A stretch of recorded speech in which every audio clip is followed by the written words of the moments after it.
தஞ்சாவூர்ல நடக்குது பட்டுக்கோட்டை அப்படிங்கிற ஒரு பிளேஸ்ல வந்து ஸோ இவங்க வந்து பல வருஷமா காதலிச்சு திருமணம் பண்ணதா நமக்கு சொல்றாங்க.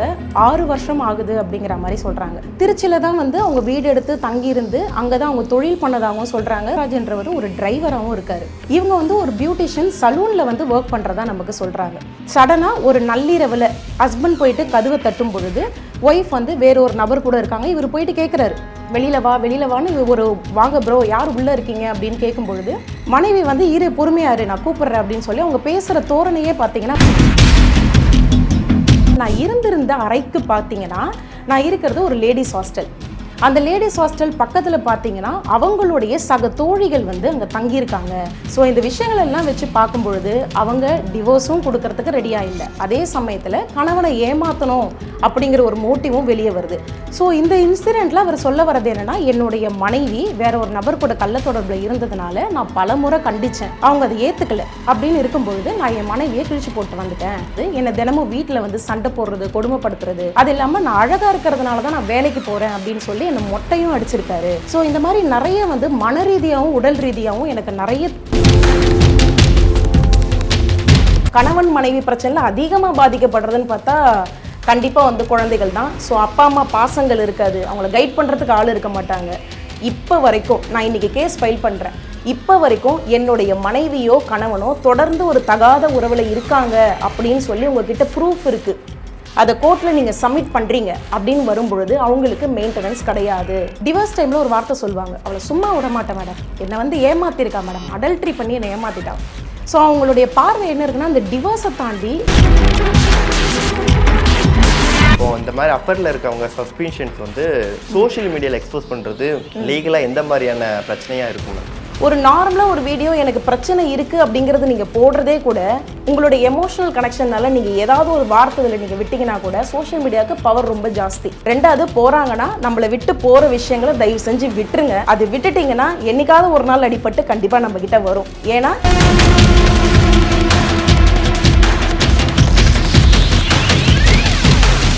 இது போன்ற வீடியோக்களை தொடர்ந்து பார்ப்பதற்கு தமிழ்நாடு டைம்ஸை சப்ஸ்கிரைப் பண்ணிக்கோங்க. எங்களுடைய சமூக வலைதள பக்கங்களான ஃபேஸ்புக், இன்ஸ்டாகிராம், எக்ஸ் பக்கங்களை ஃபாலோ பண்ணிக்கோங்க. தமிழ் நேயர்கள் எல்லாருக்கும் அன்பு வணக்கம்.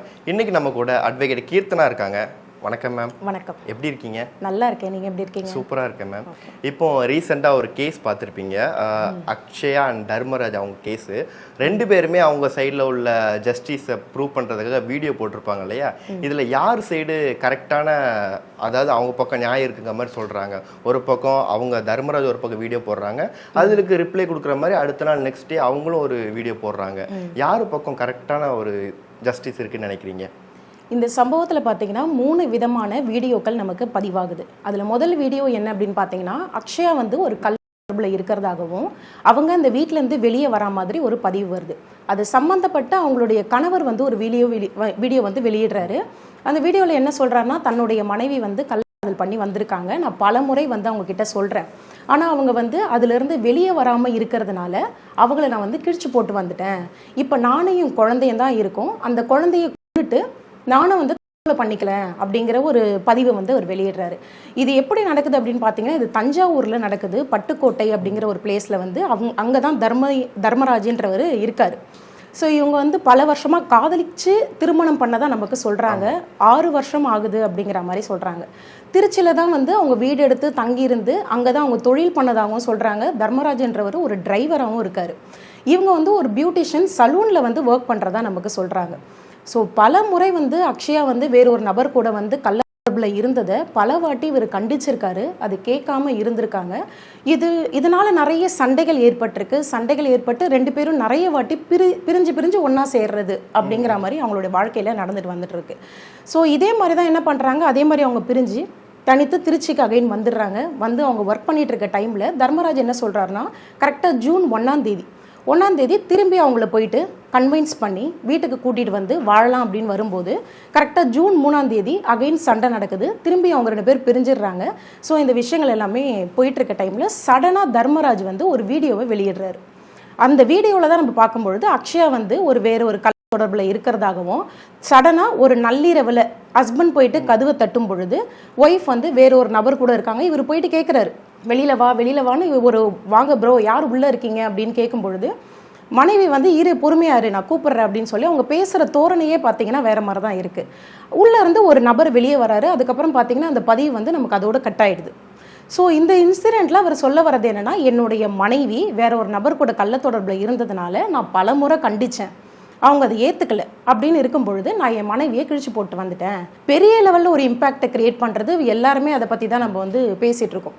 பேசிகிட்டு இருக்க டைமில் ஒரு 2 நாள் கழித்து பார்த்தோன்னா அவங்களுடைய மனைவி அக்ஷயா வந்து மருத்துவமனையிலேருந்து ஒரு வீடியோ போடுறாங்க. என்ன சொல்ல வராங்கன்னா, 2025 தான் இந்த வீடியோ வந்து எடுத்திருக்கு, இந்த வீடியோ பதிவு எதுவுமே இப்போ எடுக்கப்பட்டது கிடையாது, இது ஆல்ரெடி வீடியோ பதிவு 2025 வெளியே வந்து போலீஸ் கம்ப்ளைண்ட் ஆகி போலீஸ் வந்து என்ன சொல்கிறாங்கன்னா, இந்த பதிவை வேறு எங்கேயுமே மிஸ்யூஸ் பண்ணக்கூடாது, பண்ணுவாங்க அப்படின்ற பட்சத்தில் சட்ட ரீதியாக நாங்கள் தண்டனை எடுப்போம் அப்படிங்கிற மாதிரி போலீஸ் சொன்னதுனால இந்த பதிவை எங்கேயுமே ஒரு வெளியிடக்கூடாதுன்னு ஆல்ரெடி வார்ன் பண்ணியிருக்கு.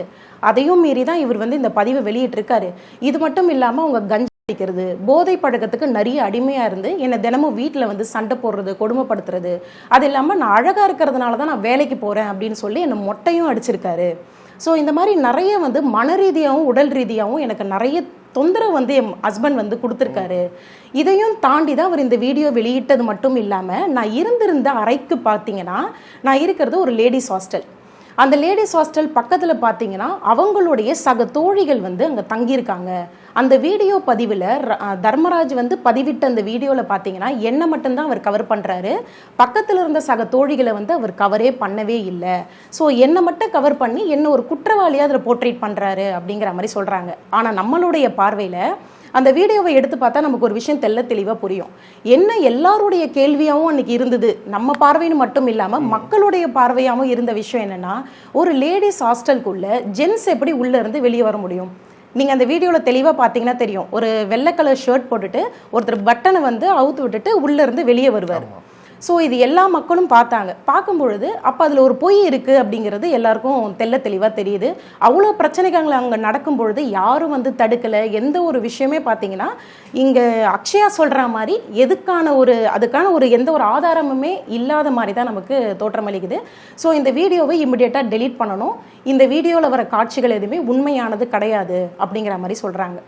ஆனால் இப்போ நமக்கு எழக்கூடிய கேள்விகள், எப்படி வந்து உள்ளேருந்து எப்படி வந்து வெளிநபர் வந்து வந்தார், எப்படி ஒரு லேடிஸ் ஹாஸ்டல் உள்ள ஜென்ஸ் இருக்க முடியும், இதையும் தாண்டி கஞ்சா அடிக்கிறாரு, கெட்ட பழக்கங்கள் இருக்குது அப்படின்னு சொல்லும் பொழுது உங்களுக்கு ஒரு 5 வயசில் குழந்தை இருக்குது.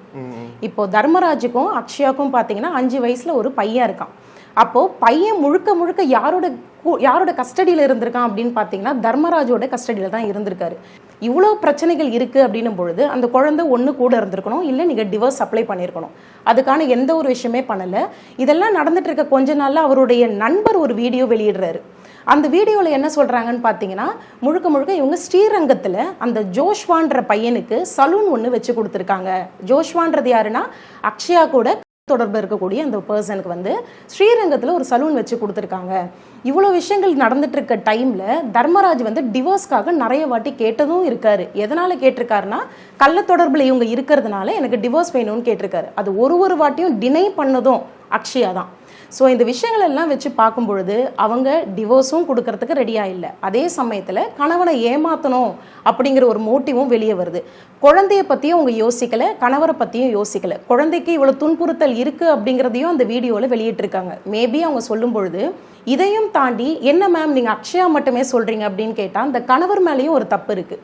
உண்மையாகவே இப்போ இவங்க விஷயத்தில் தவறு இருக்குது அப்படின்னும் பொழுது கணவர் மொட்டை அடிக்கிறாரு, இந்த விஷயங்கள் எல்லாம் வந்து ஒரு ஆண் சைட்லேருந்து பார்க்கும்போது ரொம்ப தவறான விஷயம். மனைவி வந்து தகாத உறவில் ஒருத்தவங்களோட இருக்காங்க அப்படின்னு சொல்லும் பொழுது அதை விட்டு வெளியே வர்றதுக்கு தான் பார்க்கணுமே தவிர்த்து அவங்களுக்கு மொட்டை அடிக்கிறது ஒரு அழகு ரீதியாக என்னை விட்டுட்டு ஒரு ஆண் கூட அவள் போயிடுவா அப்படின்னு சொல்கிறது எல்லாமே வந்து ஒரு ஆணுடைய குறுகிய மனப்பான்மைன்னு சொல்லலாம். அந்த மனப்பான்மையில் இருக்க வரைக்கும் இது ஆணாக இருக்கட்டும் பெண்ணாக இருக்கட்டும் என்னைக்காக இருந்தாலுமே இது எல்லாருக்குமே பிரச்சனையை தான் கொடுக்கும்.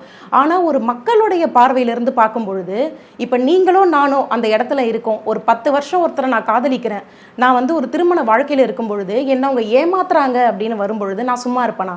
நீங்கள் சும்மா இருப்பீங்களா? யாராலையுமே அந்த மனநிலையை ஏற்றுக்க முடியாது. ஸோ அந்த மாதிரி அவர் பண்ணியிருந்தாலும் ஸ்பாட்டில் அவர் ரியாக்ட் ஆகியிருந்தாலும் அவர் எடுத்து போட்ட அந்த வீடியோ தான் அவருக்கே ஒரு ஆப்பாக அமைஞ்சுது. அந்த வீடியோவில் அவர் நான் மட்டும் பண்ணிக்கிறேன்னு சொல்லியிருந்தாருன்னா அது வேற. என் குழந்தையும் நான் நானும் தற்கொலை பண்ணிப்பேன்னு சொல்லும்போது அப்போ அந்த குழந்தையும் பாதிக்கப்படுதுன்னு சோஷியல் மீடியாவில் எல்லாரும் பயந்துட்டாங்க. ஏன்னா இவன் சாப்பிட்டு இல்லாமல் குழந்தையும் கூப்பிட்றான், அப்போ அந்த குழந்தை எங்கே இருக்குது அப்படின்னு சொல்லி போலீஸ் வந்து விரைஞ்சு தேடுறாங்க. என்னடா இவன் பண்ணுறான், எங்கே போனான் அப்படின்னு யாருக்கும் தெரியல. இந்த சம்பவம் நடந்து குழந்தையும் இவரும் தலைமறைவாயிட்டாங்க.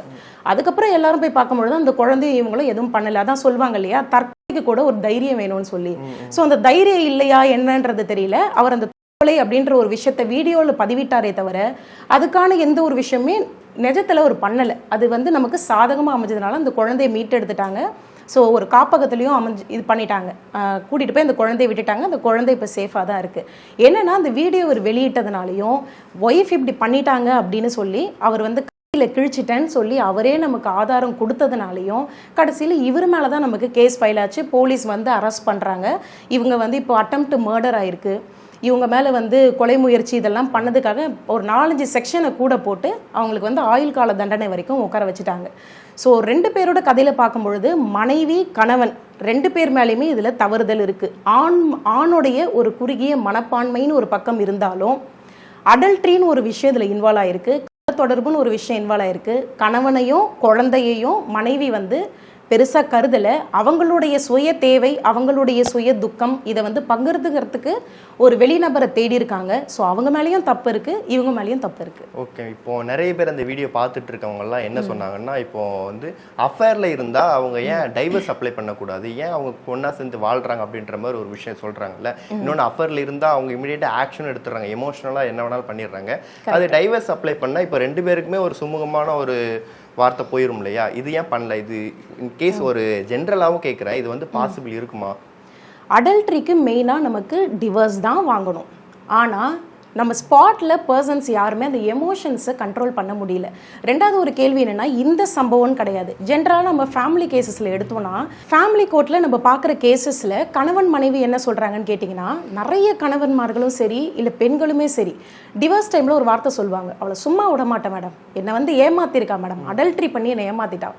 ஸோ அவங்களுடைய பார்வை என்ன இருக்குன்னா, அந்த டிவோர்ஸை தாண்டி நமக்குன்னு ஒரு விஷயம் உண்மையாக இல்லைன்னும் பொழுது அது இங்கே இருக்கக்கூடாது, ஒரு ரிவெஞ்ச் மாதிரி ரிவெஞ்ச் ஆகிடுது. அது ரிவெஞ்சு தான் ஆகுது. ஸோ அது மனிதர்களுக்குள்ள எமோஷன்ஸு கண்ட்ரோல் அப்படிங்கிறத தாண்டி ஒரு விஷயம் நம்மளை வந்து பிடிக்கலன்னு சொல்லிட்டு போதா. இது வந்து ஒரு கிளிக்கு தான் உதாரணமாக சொல்லணும். கூண்டை திறந்து விட்டு கிளிக்கு பறக்கிறதுக்கான வசதி உள்ள ரக்கையை நம்ம வச்சாலுமே அது உன்னை விட்டு போகாமல் இருக்கும் பொழுது தான் அது உன்னோடைய பொருள். அந்த எஜமானுக்கு அப்போ தான் அந்த கிளி உண்மையாக இருக்குது அப்படின்னு சொல்லலாம். ஆனால் இவ்வளோ வசதிகள் உனக்கு கொடுத்து, உனக்கு குடும்ப வாழ்க்கையும் கொடுத்து, உனக்கு பிள்ளை பாக்கியமும் கொடுத்து, இது பெண்களுக்கு மட்டும் நான் சொல்லலை, ஆண்களுக்கும் சொல்கிறேன். அந்த குடும்பத்தை தாண்டி நீங்கள் வெளியே போகிறீங்க அப்படின்னும் பொழுது யாருங்க நம்ம அவங்களை நிறுத்துறதுக்கு? யார்? ஒருத்தர் தனி மனிதனுக்கு உள்ளத்துக்கும் சரி உடம்புக்கும் சரி யார் கூட நம்ம இருக்கணுன்ற தேவைகள் இருக்குன்றதை நமக்கு அரசாங்கமே சொல்லிடுச்சு. அடல்ட்ரி வந்து தப்பு கிடையாதுன்னு சுப்ரீம் கோர்ட்டே சொல்லிடுச்சு. முன்னாடி வந்து அடல்ட்ரியில் என்ன பிரச்சனை அப்படின்னு பார்த்தோன்னா, ஒரு ஆண் வந்து ஒரு பெண் கூட தொடர்பில் இருக்காரு, அதுவும் திருமணமான பெண்ணு கூட தொடர்பில் இருக்காருன்னு வரும்பொழுது அது அந்த குடும்பத்தில் பிரச்சனையாகுதுன்னா அந்த ஆணுக்கு 5 வருஷம் சிறை தண்டனை. அந்த பொண்ணு வந்து ஒரு விக்டிமாக தான் பார்க்கப்படுது, ஒரு பாதிக்கப்பட்ட ஒரு பொண்ணாக தான் பார்க்கப்படுது. இதுவே அந்த பொண்ணுக்கு ஒரு கணவர் இருக்காரு, அந்த கணவருக்கு இவங்க 2 பேர் அஃபேரில் இருக்கிறது பிரச்சனை இல்லைன்னு வச்சுக்கோங்களேன், இது யாருக்குமே பிரச்சனை கிடையாது, அது குற்றமே கிடையாது. அப்போ தான் முன்னாடி 2018 ஒரு ஜீவோ பாஸ் பண்ணுறாங்க, ஜோசப் ஷைன் அப்படின்ற ஒரு கேஸில். என்ன சொல்கிறாங்கன்னா, ஒரு பொண்ணு வந்து ஒருத்தருடைய விருப்பத்தோட ஒருத்தர்கிட்ட வந்து உடல் ரீதியாக இருக்கும் பொழுது அந்த கணவனுக்கு பிரச்சனை இல்லைன்னா அந்த அஃபேர் வந்து வேலிடுன்னு நீங்கள் சொல்கிறீங்க. அப்போ கணவருக்கு பிரச்சனைனா தான் எவன் வந்து அஃபேரில் இருந்தானோ அவன் 5 வருஷம் உள்ளே போகணும்னு சொல்கிறீங்க. அப்போ ஒரு பொண்ணு வந்து அவளுக்கான விஷயத்தை தேர்ந்தெடுக்கும் பொழுது அவளுக்கு அப்ரூவல்ன்றவன் கணவன் கொடுக்குறான். அப்போ அவன் யார்? எஜமானியா? அந்த பொண்ணுக்கு எஜமானியா? அப்போது அவளுக்கு என்ன வேணும், அவளுடைய உள்ளத்துக்கு என்ன வேணும், அவளுடைய வாழ்க்கைக்கு என்ன வேணும், அவள் யாரை தேர்ந்தெடுக்கணும் அப்படிங்கிறது தான் அந்த கேஸில் நமக்கு சொல்லியிருப்பாங்க. அது வந்து ஒரு பொதுநல வழக்காக போடப்படுது. அதில் வந்து சமமாக எல்லாருக்குமே வந்து ஒரே மாதிரியான வாழ்க்கை இருக்கணும் அப்படின்னு சொல்லி அதில் கேட்டு கடைசியில் அதில் என்ன சொல்கிறாங்கன்னா, அடல்ட்ரி வந்து குற்றம் இல்லை, ஆணும் சரி பெண்ணும் சரி உங்கள் விருப்பப்பட்ட நபர் கூட நீங்கள் வந்து அஃபேரில் இருக்கலாம், உங்களுக்கு யார் கூட இருக்கணும்னு தோணுதோ நீங்கள் தாராளமாக இருக்கலாம் அப்படின்னு. இப்போ இதில் இன்னொரு கேள்வியும் வரலாம், இப்படி எல்லாரும் அஃபேரில் இருந்துட்டு போயிட்டா அப்போ கலாச்சார சீர்கேடு ஏற்படாதா அப்படின்னு சொல்லி கேட்கலாம். கலாச்சார சீர்கேடுன்றது இன்னைக்கு நம்ம மெரினா பீச்லேருந்து பொது இடங்கள் வரைக்கும் பார்க்குறோம். 60 வயசு ஆளு 40 வயசு பொம்பளையோட வந்து உட்காடுறான் மெரினா பீச்சில். அப்போ எங்கே போச்சு கலாச்சாரம்? அதையும் நம்ம டெய்லி டே பை டே நம்ம பார்க்குறோம். பார்த்துட்டு அதை பார்க்காத மாதிரி தான் அந்த இடத்த நம்ம கடந்து போகிறோமே தவிர, இப்போ ஒரு குடும்ப வாழ்க்கைன்னு வரும்போது அதுவும் ஒரு ஆணை தாண்டி பெண்ணுன்னு வரும்பொழுது தான் கலாச்சார சீர்கேடு ஆயிடுது. இதே விஷயத்தை எஜமான் காலத்துல இருந்து எல்லாரும் பண்ணிட்டு இருக்காங்க, ஆண்கள் பண்ணிட்டு இருக்காங்க. அதை யாரும் இன்னைக்கு கேள்வி கேட்கல. இன்னைக்கு பெண்கள்னு வரும்போது கலாச்சார சீர்கேடு அப்படின்னு வருது. என்னுடைய பார்வையிலிருந்து பார்க்கும் பொழுது முன்னாடி இந்த அடல்ட்ரின்ற விஷயத்துல ஆணுக்கு எப்படி 5 வருஷம் சிறை தண்டனை கொடுத்த, அதே மாதிரி ஒரு பெண்ணும் அடல்ட்ரியில இருக்கானா அவளுக்கு சிறை தண்டனை கொடு. ஒருதலைபட்சமா இருக்கவே தானே நீங்க வந்து ஜீவோ பாஸ் பண்ணீங்க. ஒருதலைபட்சமா இருக்கும் பொழுதுதான் நீங்க வந்து சரிசமமா கொண்டு வரணும். பெண்களுடைய அப்ரூவல் வந்து கணவன் கொடுக்க கூடாதுன்னு சொல்லும் பொழுது அப்ப சட்டம் எப்படி கொண்டு வரணும்னா, ஆணா இருந்தாலும் சரி பெண்ணா இருந்தாலும் சரி, தவறு அடல்ட்ரின்னு நீங்க பண்றீங்கன்னா 2 பேருக்குமே சரிசமமான தண்டனை வரணும். ஆனா அது இன்ன வரைக்கும் வரல. அடல்ட்ரின்றது பிரச்சனை கிடையாது அப்படிங்கிறதுன்னு சொல்றதுனால எல்லாருமே இப்போ அந்த அடல்ட்ரின்ற விஷயத்துல இருக்காங்க. ஆனா மக்கள் யாரோ அதை ஏத்துக்கக்கூடிய மனப்பக்குவத்துல இல்லை அப்படின்னு தான் சொல்லணும். மெயினா இந்த விஷயத்துக்கு எனக்கு ஒருத்தர் உண்மையா இல்லை, நான் போய் உங்களை குத்தி விட்டுறேன், கொலை பண்ணிடுறேன், ஏதாவது செஞ்சிடுறேன், நீ என் கூட வாழ மாட்டேன், எவன் நினைக்கிறானோ அவன் தான் உள்ள போவான். என்னுடைய வீடியோக்களில் கூட நான் சொல்லியிருப்பேன், தப்பு செஞ்சவனை விட அந்த தட்டி கேட்டவனுக்கு தான் தண்டனை. என்ன இந்த மாதிரி அடல்ட்ரியான விஷயங்கள்ல வந்து நம்ம யாரை போய் என்ன நீ தப்பு பண்ணிட்ட நீ கேட்டினா நீ தாங்க குற்றவாளி, பண்ணவன் போயிட்டே இருப்பான். இப்போ இந்த அக்ஷயா மேட்டர்லையும் சரி, ரீசெண்டாக பார்த்தீங்கன்னா இந்த பெரம்பூர் சூட்கேஸ் கேஸ்லையுமே பார்த்தீங்கன்னா என்னதான் நீங்கள் அஃபேர்ல இருந்து பிரச்சனை பண்ணாலுமே அஃபேரு கீழே எந்த செக்ஷன்லையுமே உங்களுக்கு தண்டனை கிடைச்சிருக்காது. இவன் போய் வெட்டி போட்டதுனாலையோ இவன் போய் கத்து கிழிச்சதுனாலையோ இந்த மாதிரி விஷயங்களுக்கு தான் சட்ட ரீதியான தண்டனைகள்ன்றது கொடுத்துருப்பாங்க. ஆனால் உண்மையாக அங்கே தப்பு பண்ணது யாருன்னு பார்த்தீங்கன்னா மனைவியோ கணவனோ ஒருத்தர் அஃபேரில் இருந்திருப்பாங்க, உள்ளடக்கத்தில் இருக்கும். ஆனால் சட்டத்துக்குன்னு வரும்போது அது எதுவுமே வந்து எடுப்படாது. ஸோ மெயின்டெனன்ஸ் வந்து இதில் இன்னொரு விஷயமும் சொல்லலாம். டிவர்ஸ் கேஸில் இன்னும் ஒரு மக்களுக்கு ஒரு விழிப்புணர்வாக இருக்கணும்னா, இப்போ டிவர்ஸில் இன்னொரு கேள்வியும் கேட்குறாங்க. வேற ஒரு நபர் கூட இவ அடல்ட்ரியில் இருக்கா, என்ன டிவர்ஸ் பண்ணிட்டா, என்கிட்ட இருந்து அவள் அமௌண்ட்டு தானே வாங்கிட்டு போகிறா, அவள் தொடர்புலையும் இருக்கா, என்கிட்ட இருந்து அவள் அமௌண்ட்டும் வாங்கிட்டு போயிட்டான பொழுது அப்போ எந்த விதத்தில் இது நியாயமாக இருக்கும் மேடம்? எங்களுடைய கேசஸ்லேயும் நிறைய பேர் கேட்பாங்க. இதில் ஒரு விஷயம் என்ன அப்படின்னு பார்த்தோன்னா, மெயின்டெனன்ஸ்னு ஒன்று இப்போ கரண்ட்டு வரைக்கும் நான் இன்னைக்கு கேஸ் ஃபைல் பண்ணுறேன், இப்போ வரைக்கும் என்னுடைய மனைவியோ கணவனோ தொடர்ந்து ஒரு தகாத உறவில் இருக்காங்க அப்படின்னு சொல்லி உங்ககிட்ட ப்ரூஃப் இருக்குது, அதை கோர்ட்டில் நீங்கள் சப்மிட் பண்ணுறீங்க அப்படின்னு வரும்பொழுது அவங்களுக்கு மெயின்டெனன்ஸ் கிடையாது. இதை மக்கள் கண்டிப்பாக தெரிஞ்சுக்கணும். ஏன்னா நிறைய பேர் கேட்குற கேள்வி, அவள் ஜாலியாக சுற்றிட்டு இருக்கா, என்கிட்ட மெயின்டெனன்ஸ் வாங்கிட்டு போயிடுறா, அப்போ எல்லாமே என் சைட்லேருந்து வெளியே போகுதுன்னும் பொழுது அவளுக்கு என்ன வாழ்க்கையில் தண்டனையாக இருக்க முடியும் அப்படின்னு. ஆனால் அதில் இன்னொரு விஷயமும் இருக்குது. ஏதோ ஒரு காலத்தில் மனைவியோ கணவனோ யாரோ ஒருவர் கூட கள்ள இருந்திருப்பாங்க. இன்னைக்கு வந்து அந்த கதையை நம்ம சொன்னோன்னா எடுப்படாது. தொடர்ந்து ஒருத்தர் கூட தகாத உறவில் இருக்கணும். அப்படி இருக்கிறது அப்படின்றதுக்கு உங்களுக்கு ஒரு எவிடன்ஸ் கையில் இருக்குது. அதை நீங்கள் வந்து நீதிமன்றத்தில் சப்மிட் பண்ணுறீங்க அப்படின்னு வரும்பொழுது அவங்களுக்கு வந்து மெயின்டெனன்ஸ் கிடையாது. ஸோ தாராளமாக நீங்கள் வந்து டிவோர்ஸ் பண்ணிவிட்டு விட்டுட்டு உங்கள் லைஃப்பை பார்த்துட்டு போயிட்டே இருக்கலாம். பெண்களும் சரி ஆண்களும் சரி விட்டுட்டு, ஒரு கணவனையும் சரி குழந்தையும் சரி விட்டுட்டு அவங்க வெளியில் போகிறாங்க அப்படின்னும் பொழுது விட்டுறது நல்லது. அதை மீறி வந்து எமோஷ்னலாக நம்ம வந்து அதை உள்ளே எடுத்துக்கிட்டு அவங்க வாழக்கூடாது, செய்யக்கூடாது, அவங்கள ஏதாவது பண்ணிடணும்னு நம்ம ஏதாவது ஒரு முயற்சி எடுத்தோம்னா அதோடைய பாதிப்பு முழுக்க அது யார் இனிஷியேட் பண்ணுறாங்களோ அந்த ஆணுக்கும் பெண்ணுக்கும் தான் கண்டிப்பாக கிடைக்கும். டிவோர்ஸ்லாம் உங்களுக்கு மெயின்டெனன்ஸ் கிடையவே கிடையாது. ரெண்டாவது, போகிறாங்கன்னா நம்மளை விட்டு போகிற விஷயங்களை தயவு செஞ்சு விட்டுருங்க. அது விட்டுட்டிங்கன்னா என்னைக்காவது ஒரு நாள் அடிபட்டு கண்டிப்பாக நம்மக்கிட்ட வரும். ஏன்னா நம்ம திருமண வாழ்க்கையிலன்னு இருக்கும் பொழுது நம்ம யாரை கல்யாணம் பண்ணுறோமோ, யாருக்கு நம்ம கூட வாழணும்னு நம்ம நினச்சி வாழ்க்கையில் ஏற்றுக்கிறோமோ, குழந்தைகள் இருக்குன்னா இதெல்லாம் தான் நம்ம கூட வரும். இதை தவிர்த்து அவங்க வெளியில் போகிறாங்கன்னும் பொழுது அவங்க ஏதோ ஒரு விஷயம் அடிபட்டு வருவாங்க. வாழ்க்கையில் அவங்களுக்கு நோய் நொடி காலம்னு வரும்பொழுது இந்த டெம்பரவரியில் இருக்கவன் எவனும் கூட இருக்க மாட்டான். அந்த புரிதல் இன்னைக்கு நிறைய பேருக்கு கிடையாது. இந்த புரிதல் வந்து இன்னைக்கு எனக்கு ஒரு 5 நிமிஷம் சுகம், அவ்வளோதான், நான் அதுக்கு நான் பார்த்துட்டு போயிட்டே இருப்பேன். எனக்கு குழந்தைன்னா இரு, எனக்கு நீ புருஷன்னா இரு, எனக்கு நீ தேவையில்லை, ஏன் சுகத்துக்காக நான் போவேன் அப்படின்னு இருப்பேன். உனக்குன்னு ஒரு கஷ்டகாலம், உனக்குன்னு ஒரு நோய் நொடி, உனக்குன்னு ஒரு கஷ்டமான சூழ்நிலை உன்னை சுற்றி எதுவுமே இருக்காது. அப்போ யார் வருவானா, இந்த புருஷனும் குழந்தையும் தான் வருவாங்களே தவிர தேடி போகிற இந்த டெம்பரரி பர்சன் கூட வரமாட்டாங்க. இதை நம்ம பேசினாலும் காலகாலமாக நடந்துட்டு தான் இருக்குது. அது ஒருத்தரும் வாழ்க்கையில் அடிபட்டு அவங்களா திருந்தும் பொழுது தான் அதுக்கு ஒரு முடிவு வரும் அப்படிங்கிறது தான் என்னோட கருத்து. ஓகே, இப்போ இவங்களால இப்போ அஃபேரில் இருக்கிறவங்களால குழந்தைங்க எந்த அளவுக்கு அஃபெக்ட் ஆகுறாங்க? குழந்தைகள் பார்த்தீங்கன்னா இப்போ 18 வயசு வரைக்கும் அவங்க வந்து ஏதாவது ஒரு அம்மாவோ அப்பாவோ அவங்களுடைய கஸ்டடியில் இருக்க வேண்டிய விஷயம் இருக்குது. 5 வயசு வரைக்கும் அம்மா கிட்ட தான் இருக்கணும் அப்படிங்கிறது இருக்குது. அதுக்கு மேற்பட்டு கஸ்டடி கேட்டு அப்பாவும் வந்து அதுக்கு கேஸ் போட்டு குழந்தைய வந்து நம்ம கூட வச்சுக்கலாம். அப்படி இருக்கும் பொழுது ரொம்ப சின்ன குழந்தைகள், இப்போ இந்த அக்ஷயா மேட்டர்லேயே பார்த்தீங்கன்னா அந்த குழந்தைக்கு 5 வயசு தான் ஆகுது. இவங்க சாதாரணமாக விட்டுட்டு போயிட்டாங்க. இவரும் ஆதங்கப்பட்டு அவங்க ஒய்ஃபை வந்து கிழிச்சிட்டு இவரும் வந்து இப்போ ஜெயிலுள்ள போய் உட்காந்துட்டாரு. அக்ஷயாவும் பார்த்தீங்கன்னா அவங்க பாட்டு இனிமேல் ஜாலியாக இருப்பாங்க. இப்போ வந்து இருந்த பிரச்சனை அவங்க ஹஸ்பண்ட் இப்போ உள்ள அமிச்சிட்டாங்க. அடல்ட்ரிக்கு கேஸ் கிடையாது, எந்த விதமான தண்டனை கிடையாது. இதுக்கப்புறம் அவங்க ஜோஷ்வா இல்லை, அவங்க விருப்பத்துக்கு என்ன பண்ணணுமோ வாழ்க்கையில் பண்ணிட்டு போயிடுவாங்க. இப்போ அந்த குழந்தை வந்து குழந்தை காப்பகத்தில் இருக்கு. ஸோ இந்த மாதிரி ஏகப்பட்ட குழந்தைகள் இந்த மாதிரி பாதிக்கப்படுறாங்க. கணவன் மனைவி பிரச்சனையில் அதிகமாக பாதிக்கப்படுறதுன்னு பார்த்தா கண்டிப்பாக வந்து குழந்தைகள் தான். ஸோ அப்பா அம்மா பாசங்கள் இருக்காது, அவங்கள கைட் பண்ணுறதுக்கு ஆள் இருக்க மாட்டாங்க. ஸோ 18 வயசு வரைக்கும் அவங்க மீண்டு வர்றது அப்படிங்கிறதே ஒரு கஷ்டமான சூழ்நிலை. ஆனால் அடல்ட்ரியில் இருக்க ஒவ்வொருத்தருமே அதை யாருமே வந்து பெருசாக எடுத்துக்கிறது கிடையாது, அதை குழந்தைங்களை பற்றி யோசிக்கிறதே கிடையாது. ஏன்னா பெற்றவங்களே எத்தனையோ வீட்டில் நம்ம இப்போ ரீசெண்டாக ஒரு நியூஸில் கூட பார்க்குறோம், பெற்றவங்களே குழந்தைங்களை வந்து அடிக்கிறாங்க, கொல்றாங்க. எத்தனையோ சம்பவங்கள் இருக்கு. அந்த மாதிரி ஈவு இறக்கம் இல்லாம பண்ணும்பொழுது இது ஒரு மனப்பான்மையை எடுத்துட்டு போயிடணும். என் குழந்தைன்றது அந்த சுகத்துக்கு நான் பெத்தேன் வளர்த்தேன், ஒரு வயசுக்கு மேல எனக்கு அது வேணான்னும் பொழுது என்னுடைய சுயதுக்கத்துக்காக நான் போயிடுவேன், நான் குழந்தையை விட்டுருவேன்.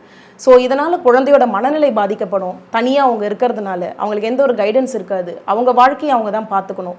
ஸோ காப்பகத்தில் வந்து ஒரு 18 வயசு வரைக்கும் தன்னைத்தானியே வளர்த்துக்கக்கூடிய ஒரு சூழ்நிலையில தான் வந்து கண்டிப்பாக அவங்க வளர வேண்டிய சூழ்நிலை இருக்கு. ஓகே, இப்போ இந்த மாதிரி அஃபேரில் இருக்கவங்க சஸ்பென்ஷன்ஸ் வந்து சோஷியல் மீடியாவில் எக்ஸ்போஸ் பண்ணுறது லீகலாக எந்த மாதிரியான பிரச்சனையாக இருக்குமே?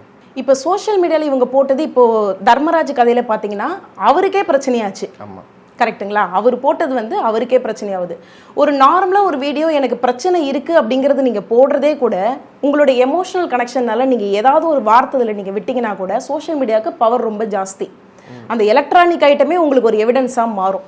ஸோ நீங்கள் சோஷியல் மீடியா அதை போடும்போது பார்த்து என்ன நம்ம பேசுகிறோன்றது தான் நம்ம வந்து போடணும். நம்ம பேசியிருக்கோம், தப்பான விஷயங்களை ஒருத்தர் சொல்கிறாங்கன்றதை தவிர அதை ஷேர் பண்ணால் கூட ஐடி ஆக்ட் பிரகாரம் நமக்கு பிரச்சனை இருக்குது, ஒரு எவிடன்ஸாக கண்டிப்பாக மாறும். நான் நிறைய என்னுடைய வீடியோக்குள்ளே என்ன சொல்வேன்னா, தவறான ஒரு விஷயங்களை இவங்க பண்ணாங்க அவங்க பண்ணாங்கன்றதை விட அவங்க பண்ணாங்க நீ ஏன்டா ஷேர் பண்ணன்னு நான் கேட்பேன். ஏன்னா அது ஐடி ஆக்டில் நமக்கு வந்து கேஸே இருக்குது, ஷேர் பண்ணுறவனுக்கு கேஸே இருக்குது. ஸோ அந்த அளவுக்கு பார்த்து சோஷியல் மீடியாவில் நம்ம வந்து பேசுகிறோம், ஒரு வீடியோ போடுறோம் அப்படின்னு வரும்பொழுது தன்னுடைய குடும்ப பிரச்சனை, அந்த குடும்ப பிரச்சனையை நான் பப்ளிக்காக கொண்டு வரணும் பொழுது என்ன பேசுகிறோன்றது அந்த ஸ்பாட்டில் தோணாது. ஏன்னா நான் வந்து ஒரு பெரிய பிரச்சனை பண்ணிவிட்டு ஒருத்தர் போட்டு நான் இங்கே வந்து உட்கார்றன்னும் போது நான் சோஷியல் மீடியா என்ன வேணால் பேசுவேன், அந்த ஆதங்கத்தில் பேசுவேன்னும் போது என்னை மீறி என் உள்ளத்துலேருந்து என்னுடைய ஆதங்கம் வெளிப்படும்.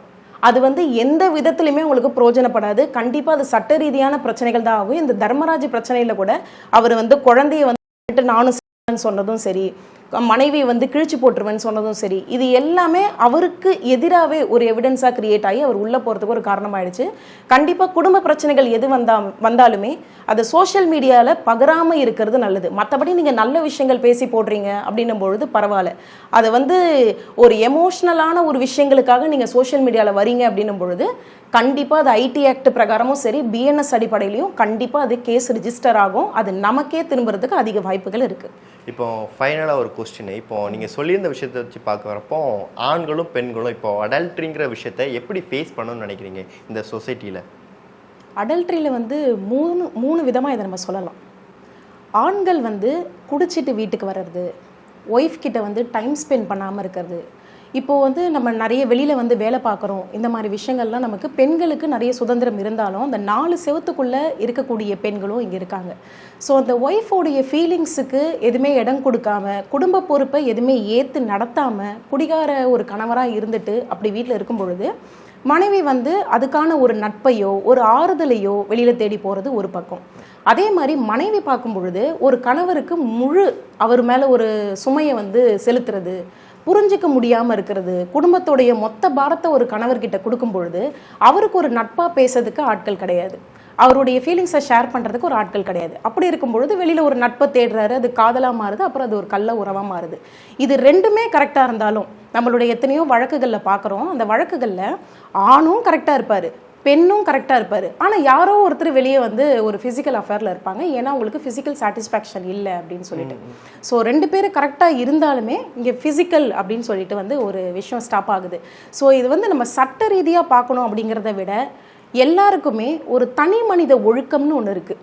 நம்ம எப்படி இருக்கணும், நமக்குன்னு ஒரு கட்டுப்பாடு இருக்குது. அந்த கட்டுப்பாடு வரக்கூடிய ஒரு மனது வந்து எல்லாருக்குமே வந்து வரணும். ஒரு கணவனோ மனைவியோ தன்னுடைய பார்ட்னர்கிட்ட எனக்கு உன்னை பிடிக்கல, அது ஒரு 10 வருஷம்னாலுமே எனக்கு உன்னை பிடிக்கல, நான் வேற ஒருத்தர் கூட வாழ விரும்புகிறேன்னு சொல்லும்பொழுது அதை ஏற்றுக்கிற மனப்பக்குவத்தை நம்ம வளர்த்துக்கணும். அதை தாண்டி அவங்கள அடிப்பன்னு போனால் அது அஃபென்ஸ் ஆகிடும், அது குற்றமாயிடும், நினைக்கிற நம்மளே வந்து உள்ளே போயிடும்.